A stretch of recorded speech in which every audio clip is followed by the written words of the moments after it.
Question जो है बहुत ही नॉर्मल है, ठीक है। लेकिन होता क्या है कई बार कि हम लोग नॉर्मल क्वेश्चन के चक्कर में क्या होता है कि हम लोग हार्ड हार्ड सारा पढ़ तो लेते हैं लेकिन हम लोग नॉर्मल नहीं पढ़ पाते। तो पहला क्वेश्चन यही बोल रहा है कि which is widely use in academic testing.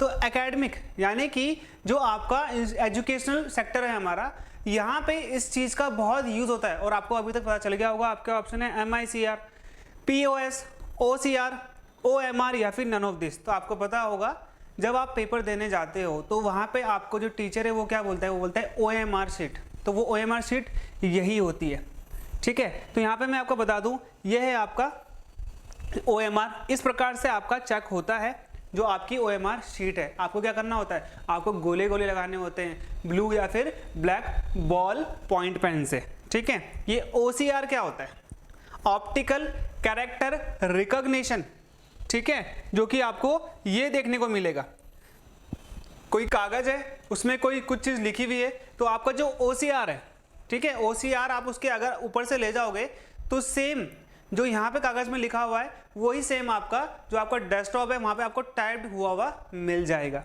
तो ये हो गया आपका OCR। POS आपने देखा होगा कि जब आप शॉप में जाते हो तो वहां पे अपना ATM कार्ड देते हो तो वो क्या करता है, इस मशीन का यूज करता है जिसे हम बोलते हैं पॉज मशीन। अब पॉज का फुल फॉर्म क्या होता है, पॉइंट ऑफ सेल। तो यहाँ पे आपने इस चीज को ध्यान देना है। MICR magnetic ink character recognition. जब आपके पास अगर कोई चेक होता है तो उस चेक में यहाँ पे आपने नीचे देखा होगा काले जो इंक होती है उससे कुछ जो नंबर होते हैं वो उभरे हुए होते हैं, ठीक है, अपवर्ड होते हैं। तो यहाँ पे वो जो इंक होती है वो मैग्नेटिक इंक होती है। तो MICR का मतलब होता है आपका चेक जेन्युइन है या फिर फेक है। तो ये MICR कोड ही बताता है। आपको मैंने सारी चीजें बता दी है गाइस। तो OMR, ठीक है, यहाँ पे आपका आंसर क्या होगा गाइस, OMR। चलिए हमारे दूसरे क्वेश्चन में चलते हैं। तो हमारा दूसरा क्वेश्चन क्या कहता है गाइस, तो दूसरा क्वेश्चन ये बोलता है coded entries which are used to gain access to a computer system are called.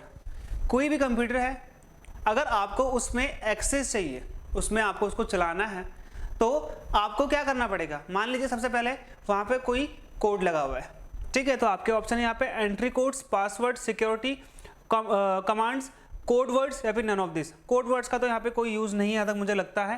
तो जो आपके तीन ऑप्शन है, इन तीन ऑप्शन में से आपको बताना है। तो यहाँ पे मैं आपको बता दूं, password is the right answer. Password is the right answer. क्यों, मान लीजिए क्या होता है, जब भी आप कोई कंप्यूटर खोलते हो तो आपको वहां पे क्या मिलेगा, यूजर नेम और पासवर्ड। यूजर नेम तो आपको वहां पे लिखा हुआ आ जाएगा, लेकिन उस यूजर नेम का पासवर्ड अगर आपको नहीं पता है तो आप एक्सेस नहीं कर पाओगे। तो which is the important thing कि आपको पासवर्ड पता होना चाहिए। तो आप जिस प्रकार से यहाँ पे देख रहे हो, यहाँ पे आपको यूजर नेम कुछ इस तरीके से यहाँ पे दिख जाएगा, यहाँ पे आपको पासवर्ड दिख जाएगा। तो ये कुछ इस प्रकार से हर जगह आपको देखने को मिलता है, चाहे वो आपकी जीमेल आईडी हो, चाहे वो आपका यूट्यूब आईडी हो, चाहे वो आपका कोई भी आईडी हो, वहाँ पे आपको यूजर नेम और पासवर्ड दिखेगा। यूजर नेम तो हालांकि कई जगहों पर यूजर नेम दिख जाता है कि ये यूजर नेम है, ताकि आप उसका पासवर्ड डाल सको अगर आपको पता है तो। चलिए हमारे तीसरे क्वेश्चन की ओर चलते हैं। तो ये जो हमारा तीसरा क्वेश्चन है वो ये कहता है कि which is a unit of measurement used with computer system।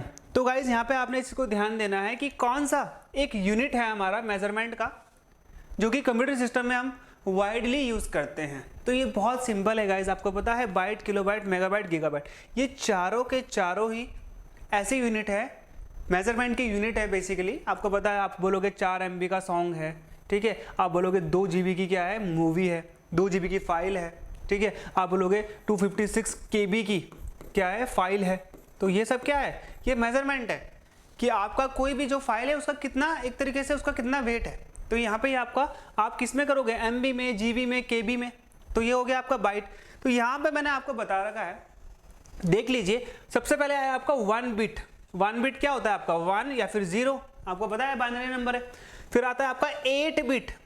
8 bit कितना होता है, 1 byte. 8 bit is equals to 1 byte हम कहते हैं। 1024 बाइट 1024 आता है गाइस। यहाँ पे हमने 1000 को लेके नहीं चलना है। तो यहाँ पे आया आपका 1024 यानी कि 1 KB। ये KB बहुत आता है। अब 1024 KB का मतलब होता है 1 MB।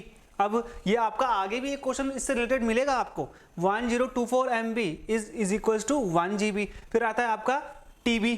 फिर आता है आपका पीबी यानी कि आपका पीटा बाइट, फिर आता है आपका ईटा बाइट, फिर आता है आपका जीटा बाइट, फिर आता है आपका योटा बाइट। तो यहाँ पे आपने ये सारे याद रखना है कि लास्ट क्या है, योटा बाइट। हालांकि इससे भी आगे मेमोरीज हैं जो कि बहुत बड़े बड़े जो इंस्टीट्यूशन है, जैसे कि गूगल के पास डाटा बहुत सारा है, तो वहाँ पर ये जो योटा बाइट है इससे भी काम नहीं चलेगा, तो इससे भी वो लोग हाई लेवल पे चल रहे हैं। लेकिन जो हमारा अभी कंप्यूटर सिस्टम है वो वर्तमान में इस स्थिति तक आके रुक चुका है। चलिए कुछ बात कर लेते हैं हमारे कोर्स से रिलेटेड। तो मैं आपको बता दूं गाइस कि iExam ने फ्लैश सेल क्या कर दी है, जारी कर दी, जिसमें आपको सभी के सभी ऑनलाइन कोर्सेज में 50% तक का ऑफ दिया जाएगा, यानी कि डिस्काउंट आपको मिल रहा है। आपको कोड यूज करना है BEE50। और यहाँ पे मैं बता दूं आपको ये लिमिटेड टाइम का ऑफर है, इसके बाद जो लिमिटेड टाइम है इसके बाद ये ऑफर नहीं चलेगा। बहुत ही अच्छा सुनहरा अवसर है आपके पास, 50% तक का डिस्काउंट आप अवेल कर सकते हो। और आपने दिए हुए नंबर पे कॉल करना है, साथ ही साथ आपने वेबसाइट को भी विजिट करना है गाइज। चलिए हमारे अगले क्वेश्चन की तरफ चलते हैं, जो कि हमसे यह कहता है which is the computer memory that does not forget. कौन सी ऐसी कंप्यूटर की मेमोरी है जो वो फॉरगेट नहीं होती, जो वो भूलती नहीं है, एक तरीके से जो काम है वो ये काम करती रहेगी। यहाँ पे आपके ऑप्शन होंगे ROM, RAM, P ROM, all of above या फिर नन ऑफ अबव। तो यहाँ पे आप समझिए कि रैम क्या करता है। रैम होता है कि जैसे ही कंप्यूटर खत्म और वो सारा काम खत्म, जैसे कि आपने एक तरीके से वीडियो रिकॉर्डिंग चालू रखी थी, जैसे आपने यूट्यूब चालू रखा था, आपने कंप्यूटर ऑफ करा तो वो सब खत्म हो जाएगा, तो वो हो गया आपका रैम। लेकिन रोम क्या करता है, रोम करता है जैसे आप कैसे आपका कंप्यूटर ऑन होगा, जब आप पावर बटन दबाओगे अपने डेस्कटॉप पे, अपने लैपटॉप में, तभी जाकर आपका जो लैपटॉप है या फिर कंप्यूटर है वो ऑन होता है। कैसे उसकी फाइल खुलेंगी, कैसे कैसे आप जाओगे, कैसे आपका कर्सर हिलेगा, तो ये सारी की सारी चीज़ें सेम होती है और हमेशा ही होती रहेंगी। पावर के बटन से आप उसको ऑन ही कर पाओगे, इसके अलावा पावर के बटन से आप कभी क्लोज नहीं कर सकते हो, पावर के बटन से ही आप क्या करोगे, ऑन ऑफ करोगे। तो ये रोम है जो कभी भूलेगा नहीं, यानी कि जो काम वो करता आया है वही काम करता रहेगा। तो यहाँ पे हमारा आंसर क्या हो जाएगा गाइस, रोम हो जाएगा। अगला क्वेश्चन देख लीजिए। अगला क्वेश्चन क्या रहा है, what is meant by computer literacy. Computer की लिटरेसी, कंप्यूटर की जानकारी, कंप्यूटर का ज्ञान क्या है बेसिकली। ठीक है, आपके ऑप्शन है ability to write computer program, क्या वो व्यक्ति जो कंप्यूटर प्रोग्राम लिख सकता है उसके पास क्या अच्छे से कंप्यूटर लिटरेसी है। दूसरा ऑप्शन बोल रहा है knowing what a computer can and can not do, ये पता होना कि कंप्यूटर क्या कर सकता है और क्या नहीं कर सकता है। हालांकि हाँ, ये बहुत सही लग रहा है। नोइंग कंप्यूटर रिलेटिव वोकैबलरी, जो भी कंप्यूटर रिलेटिव वोकैबलरी है, जैसे कि URL, HTTP, जो भी नॉर्मल चीज़ें, HTTPS, तो इन सब का ज्ञान होना। चौथा कहता है एबिलिटी टू असेंबल कंप्यूटर, जो वो कंप्यूटर उसको असेंबल करना। असेंबल का मतलब क्या है, उसका CPU जोड़ देना, उसकी वायरिंग कर देना, उसके साथ उसका माउस जोड़ देना, उसके साथ उसका स्पीकर जोड़ देना, कोई भी चीज़ें एक्स्ट्रा एक्सटर्नल चीज़ें हैं, जैसे कि आपका डिजिटल रिकॉर्डर है, जैसे कि आपका कंपाइलर है, जैसे कि आपका जॉयस्टिक है, इन सबको जोड़ देना, ये सब उसे आता हो, इसका मतलब है कंप्यूटर लिटरेसी। तो ये आपके 4 ऑप्शन है, साथ ही साथ नहीं है नन ऑफ दिस। तो यहाँ पे मैं आपको बता दूँ जो सबसे सही आंसर है, कई बार होता क्या है कि आपको चारों के 4 ऑप्शन ऐसे मिल जाते हैं कि वो एक दूसरे से लगभग मिलते जुलते होते हैं। तो हमने इस सिचुएशन में क्या करना है कि हमको इसमें से सबसे बेस्ट आंसर चुनना है। हालांकि सारे के सारे सही आंसर हैं, लेकिन उन सही आंसर में से हमको बेस्ट चुनना होता है। तो बेस्ट हो जाएगा ऐसा हमारा कि ये पता होना कि कंप्यूटर क्या कर सकता है और क्या नहीं कर सकता है, ये है हमारा कंप्यूटर लिटरेसी। अब ऐसा नहीं है ना कि अब कंप्यूटर हर चीज़ कर सकता है, भविष्य नहीं बता सकता है कंप्यूटर। ठीक है, अगर कोई किसी को ये लगता है कि वो भविष्य भी बता देगा तो यानी कि उसे कंप्यूटर के बारे में ज्ञान नहीं है। तो यहाँ पे आपने इसको समझना है कि किसी व्यक्ति को, किसी यूज़र को अगर ये पता है कि कंप्यूटर क्या कर सकता है और क्या नहीं कर सकता है, तो उसके पास कंप्यूटर की लिटरेसी है। अगला क्वेश्चन देख लीजिए, जो कि सिंपल क्वेश्चन है। The heart of any computer, आपने ब्रेन तो सुना होगा, the heart of any computer is also known as, किसी भी कंप्यूटर का हार्ट किसे बोलेंगे। आपके ऑप्शन है CPU, memory, IO unit, disk और नन ऑफ दिस।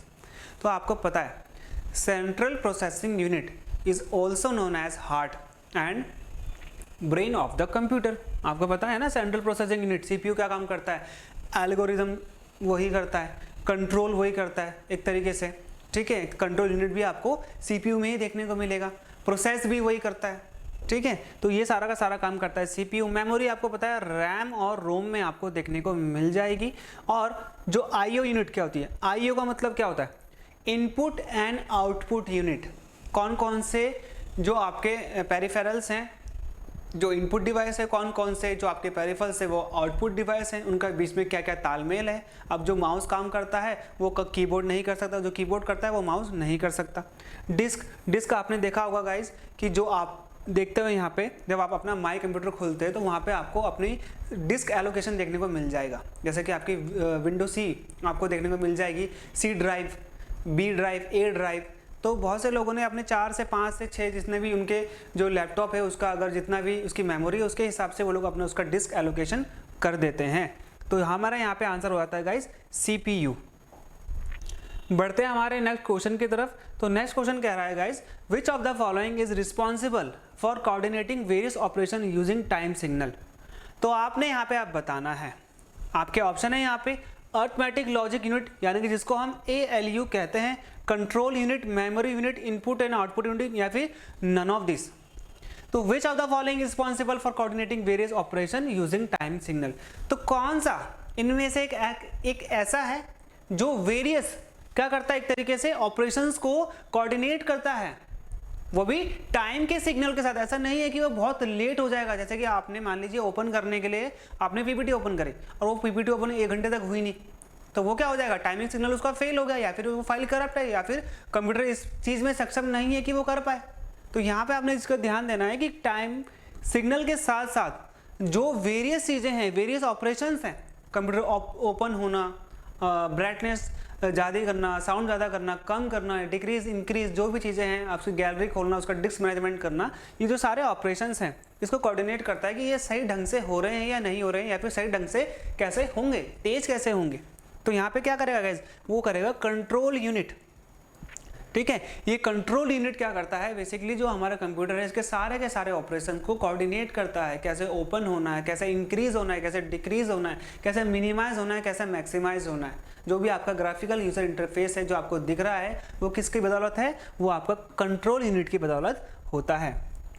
देखते हैं हमारा क्वेश्चन नंबर 7। क्वेश्चन नंबर 7 में गाइस देख लीजिए, a new technology which provide the ability to create a artificial world. एक आर्टिफिशियल वर्ल्ड ऐसी टेक्नोलॉजी है जिससे एक आर्टिफिशियल दुनिया आप क्रिएट कर सकते हो। हालांकि वो दुनिया एग्जिस्ट नहीं करती है, लेकिन उस दुनिया में आपको लगेगा कि मैं उस दुनिया का ही एक पार्ट हूँ, वो एक अलग से दुनिया आप देख सकते हो।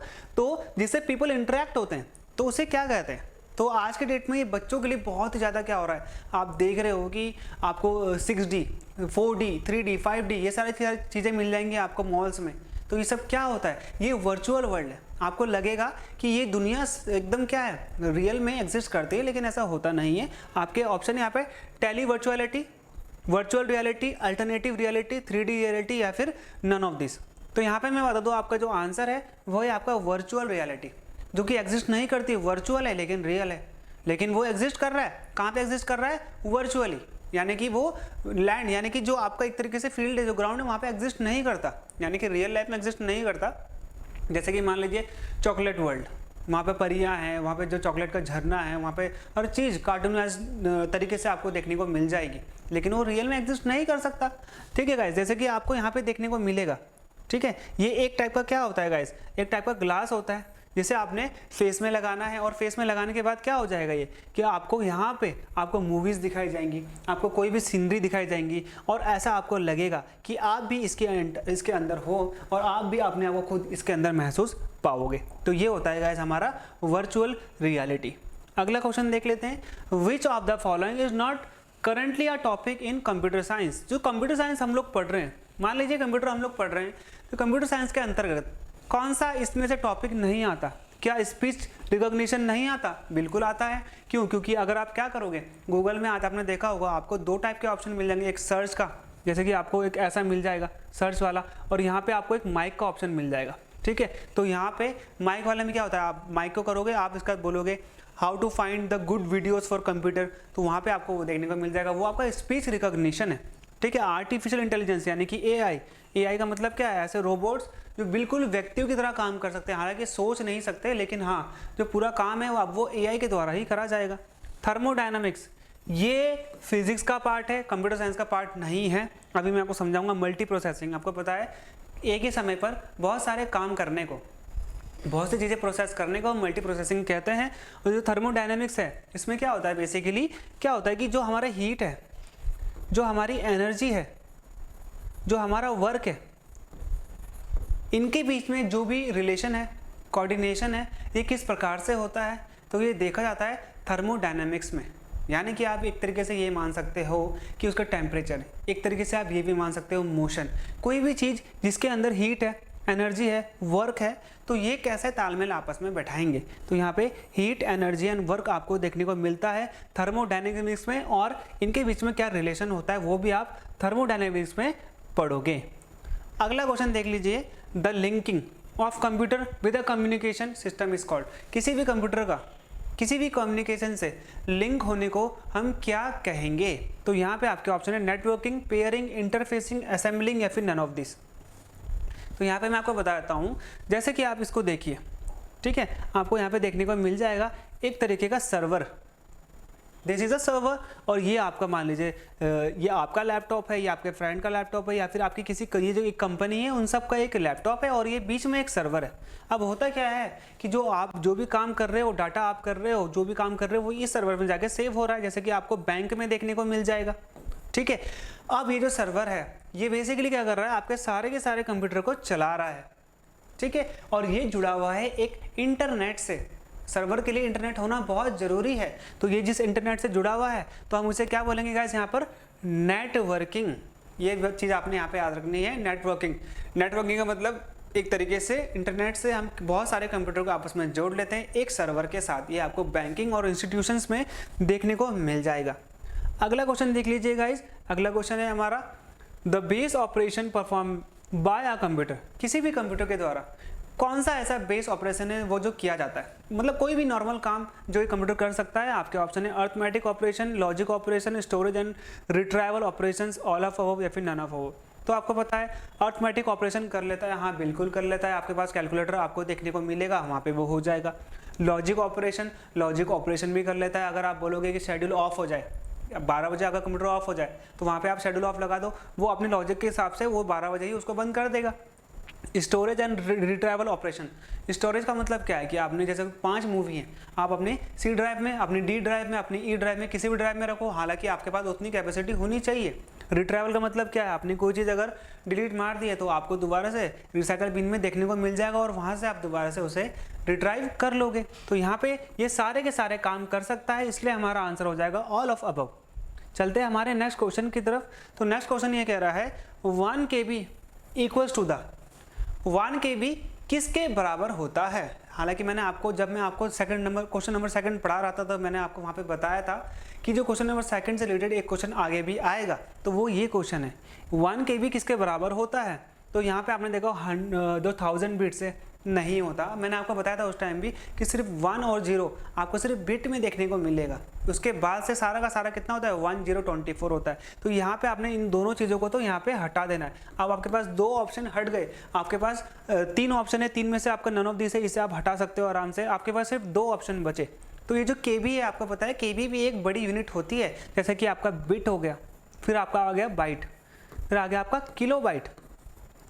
तो आपको पता है 1 KB किसके बराबर होगा 1024 बाइट्स के बराबर होगा, क्योंकि 1024 ही चलता है हर जगह में। आपको 1 और 100, 10, 1 सिर्फ आपको बिट में देखने को मिलेगा, बाकी हर जगह आपको 1024 ही देखने को मिलेगा। तो कहीं भी अगर आपको 1000 मिले या फिर 100 मिले तो वहाँ पे आपने सीधा उनको काट देना है, तो आपके पास ज़्यादा चांसेस रहेंगे कि आप सही को टिक मारो, ठीक है। तो यहाँ पे आपका 1024 बिट्स हो जाएगा इसका सही आंसर।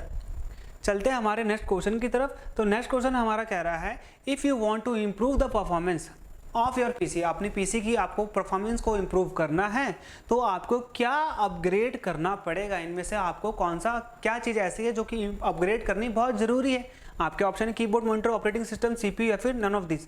क्या कीबोर्ड आपको अपग्रेड करना है? नहीं करना। कीबोर्ड कभी भी अपग्रेड नहीं होता, कीबोर्ड के ड्राइवर अपडेट होते हैं, याद रखना। कीबोर्ड क्या है, एक हार्डवेयर है, इसलिए वो अपडेट नहीं होता, हालांकि आप उसे चेंज कर सकते हो। मॉनिटर भी क्या है, एक तरीके से आपका हार्डवेयर है, जिसे आप अगर आपको चेंज करना है तो चेंज कर लो, नहीं तो उसके ड्राइवर हैं वो अपग्रेड होते हैं, ठीक है। ऑपरेटिंग सिस्टम जैसे कि आपका विंडो 10 अभी सारी प्रॉब्लम क्या बता रही है कि विंडो 10 काफ़ी भारी है, ठीक है, हैवी है, ओपन होने में काफ़ी टाइम लगाती है। विंडो 7 अच्छी थी, तो ये आपने बहुत सारी चीज़ें देखी होंगी। ये सारा आपका क्या है, ऑपरेटिंग सिस्टम है। तो यहाँ पे जो हमारा आंसर होगा वो होगा सेंट्रल प्रोसेसिंग यूनिट, क्योंकि ये तीनों काम जो ये ड्राइवर से रिलेटेड है वो आपका CPU करेगा। तो आपको कुछ और नहीं करना है, आपको सिर्फ अपने CPU को अपग्रेड करना है। अगर आपका CPU अपग्रेड हो गया तो समझ लीजिए आपका जो PC है, आपका जो लैपटॉप है वो अपग्रेड हो गया। अगला क्वेश्चन देख लेते हैं हमारा, computer allow interactive facilities to more than one user. कोई भी कंप्यूटर है वो कुछ इंटरैक्टिव फैसिलिटीज, ठीक है, कुछ लाभदायक चीज़ें ऐसे दे रहा है मल्टीपल यूजर्स को। बहुत सारे जो यूजर्स हैं, बहुत सारे मान लीजिए 2 मान लीजिए 3 मान लीजिए 10 मान लीजिए, तो एक ही टाइम पर ये सर्विसेज देने के हम लोग क्या कहते हैं, एक ही टाइम पर क्या कर रहा है वो 3 लोगों को एक सर्विस दे रहा है एक ही टाइम पर। तो आपके ऑप्शन हो गए remote access, multi access, ultra access, real time access या फिर none of this. Remote access हो नहीं सकता क्योंकि रिमोट का मतलब होता है दूर, ठीक है, ऐसा इलाका जहाँ पर पहुँचना मुश्किल हो, तो रिमोट एक्सेस नहीं होता। रिमोट एक्सेस आपको कहाँ देखने को मिल जाएगा, सैटेलाइट में देखने को मिल जाएगा। सैटेलाइट ऊपर है लेकिन उसका एक्सेस किसके पास है, ज़मीन में, ठीक है, यहाँ पे अर्थ में लोगों के पास है जो उसका, जैसे कि मान लीजिए इसरो के सैटेलाइट है, तो जो इसरो का ऑफिस है वो लोग यहाँ से उस सैटेलाइट पे एक्सेस ले रखा है उन लोगों ने और वहाँ पे वो सैटेलाइट पे वो करते हैं। जैसे कि आपका मल्टी एक्सेस जो कि इसका राइट आंसर है। मल्टी एक्सेस का मतलब क्या है कि जो आपका ये जो फैसिलिटीज़ हैं किसी भी कंप्यूटर में, जैसे कि मान लीजिए कोई कंप्यूटर आपको, जैसे ATM है, वो कंप्यूटर है, वो क्या कर रहा है, हर किसी बंदे को एक्सेस दे देता है ना। ऐसा तो नहीं होगा कि आप जाएंगे मैं जाऊंगा तो मना कर देगा, ऐसा नहीं होगा। अगर उनके पास ATM कार्ड है वो चलता हुआ होना चाहिए, तो वो उस ATM अगर वहाँ पे डालेंगे तो वो चल जाएगा, वो किसी को भी मना नहीं करेगा। तो वो क्या है, मल्टीपल एक्सेस मिलेगा आपको वहाँ पे, आपके पास बस एक ATM कार्ड होना चाहिए, ठीक है। तो यहाँ पे आपका आ जाएगा आंसर मल्टी एक्सेस। तो ये ATM आप इसका एग्जाम्पल मान सकते हो। अगला और लास्ट क्वेश्चन है गाइस हमारा, program which contribute to the control and performance of the computer system is called. वो कौन से प्रोग्राम हैं जो किसी कंप्यूटर के जो परफॉर्मेंस है, जो उसका कंट्रोल है, उसमें हेल्प करते हैं, उसमें कंट्रीब्यूशन करते हैं, उसमें काम करते हैं। मान लीजिए कि किसी कंप्यूटर को ऐड करना है तो वहाँ पे आपका कैलकुलेटर आपको दिख जाएगा। मान लीजिए आपको PPT में कुछ वर्क करना है तो आपका PPT खुल जाएगा। जैसे कि आपको वर्ड फाइल में कुछ टाइप करना है तो वो आपको वर्ड मिल जाएगा। तो ये सब चीज़ें हैं, ये कैसे ओपन हो रही है, क्या ओपन हो रही है। आपको क्लिक करना है तो आपको माउस की ज़रूरत पड़ेगी, मिनिमाइज़ करना है, मैक्सिमाइज़ करना है, क्लोज करना है तो आपको माउस की ज़रूरत पड़ेगी, आपको टाइप करने के लिए कीबोर्ड की ज़रूरत पड़ेगी। तो ये सारी चीज़ें हैं, इनके बीच में कोऑर्डिनेशन होता है जो कि हम बोलते हैं ड्राइवर्स का। आपको कीबोर्ड ड्राइवर, माउस ड्राइवर, आपको विंडो ड्राइवर, जैसे कि आपका एक डिस्प्ले ड्राइवर, जैसे आपका गेम्स ड्राइवर, तो बहुत सारे ड्राइवर्स होते हैं। आपके ऑप्शन है यहाँ पे hardware, productive software, system software, application software या फिर नन ऑफ दिस। तो यहाँ पे आप देखिए कि वो कौन से प्रोग्राम्स हैं जो कि आपके कंप्यूटर को चलाने में हेल्पफुल होते हैं, मददगार होते हैं, ठीक है। उसको परफॉर्म करने में क्या करते हैं, एक तरीके से उसकी कोऑर्डिनेशन करते हैं, कंट्रीब्यूशन करते हैं, एक तरीके से कंप्यूटर को चलाने में कंट्रीब्यूशन करते हैं, हेल्प करते हैं। तो वो क्या हो जाएंगे आपके सिस्टम सॉफ्टवेयर। सिस्टम सॉफ्टवेयर क्या होता है, ऑपरेटिंग सिस्टम, विंडो। जैसे कि मान लीजिए अगर आपका जो मोबाइल है आपका एक तरीके से वो भी एक कंप्यूटर है। जैसे कि आपके पास PC या लैपटॉप है, अगर उसमें व्हाट्सएप नहीं होगा तो क्या आपका कंप्यूटर नहीं चलेगा, चलेगा। लेकिन अगर उसमें ऑपरेटिंग सिस्टम नहीं हुआ, अगर उसमें ऑपरेटिंग सिस्टम नहीं हुआ तो आपका जो लैपटॉप है वो नहीं चलेगा। हालांकि उसमें व्हाट्सएप और फेसबुक हो चाहे ना हो चल जाएगा, क्योंकि व्हाट्सएप और जो फेसबुक है, यूट्यूब है, गूगल है, ये सब क्या है, आपके एप्लीकेशन सॉफ्टवेयर हैं। यानी कि पर्टिकुलर ये एक चीज़ को फोकस करते हैं। यूट्यूब किसको फोकस करता है, एक तरीके से फोकस करता है वीडियोस को। गूगल क्या फोकस करता है, बेसिकली सर्च इंजन है। व्हाट्सएप बेसिकली किसको फोकस करता है, 1-to-1 conversation, video call, voice call को फोकस करता है। तो ये चीज़ें, ऑपरेटिंग सिस्टम का मतलब क्या होता है, सिस्टम में आपको इनबिल्ट मिलेगा। अगर ये नहीं हुआ, इसमें कुछ खराबी होगी तो आपका PC नहीं चलेगा। प्रोडक्टिविटी सॉफ्टवेयर क्या होता है, प्रोडक्टिविटी सॉफ्टवेयर होता है जो प्रोडक्टिव होते हैं, जहाँ पे आप वर्क करते हैं, जैसे कि आपका PPT, जैसे कि आपका वर्ड फाइल, जैसे कि आपका XLS।